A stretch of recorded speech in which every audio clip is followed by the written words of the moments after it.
Assalamualaikum warahmatullahi wabarakatuh. Salam sejahtera dimanapun kita semua berada. Semoga kita selalu dalam lindungan Allah Subhanahu Wa Taala. Amin ya robbal alamin.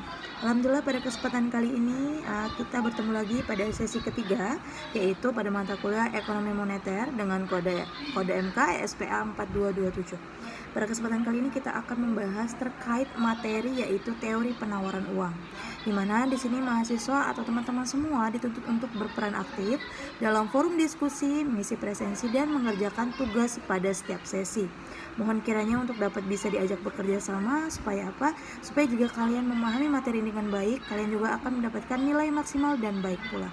Semangat belajar, itu saja dari saya. Saya akhiri. Wassalamualaikum warahmatullahi wabarakatuh.